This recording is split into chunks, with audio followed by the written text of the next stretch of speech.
Oh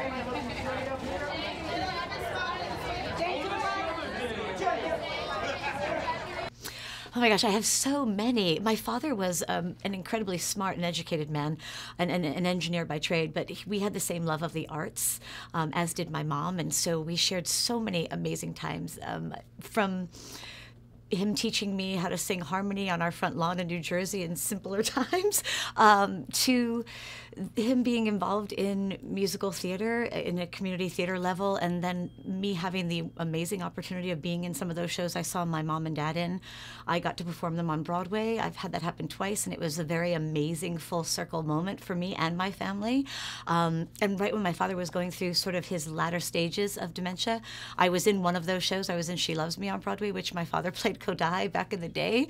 I feel like I got a lot of my musical education through my parents being a part of this community theater as a child, because that's what I did with them all the time, seeing them put these shows on and participate in them. So there are endless memories and inspirations, and I don't think there's a day that goes by where you don't reflect the lessons that you learned from your parents.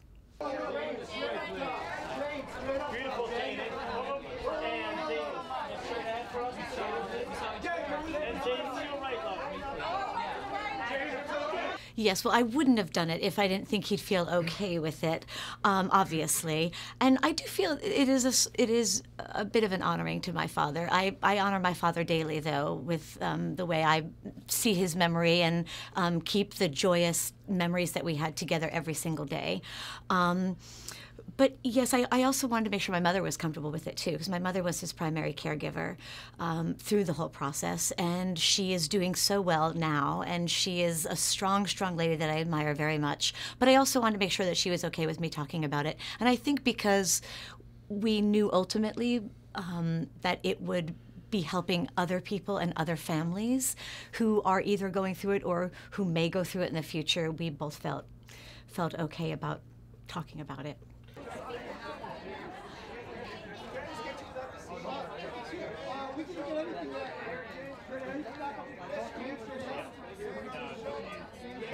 I don't think so. I don't think so, because the stages are so different throughout, and I think it is very hard to watch your loved one disappear from you right in front of you. It is a very long process. My father was also diagnosed with early onset dementia, so the earlier years, although we knew he was diagnosed with it, we didn't know exactly which form of dementia he had, and he was living a very full life at that time. At that time, it was sort of just certain things weren't there anymore, or what did I forget to do today? Sort of those earlier neurological limitations. But as the process goes on, as you say, we had it for between 10 and 15 years, you know, it becomes much more of all-encompassing to his life, to the family's life, and to the caregiver's life. Be this busy and to get to see my friends here with Kimmy and stuff, because I love those guys and I miss them. How do I feel?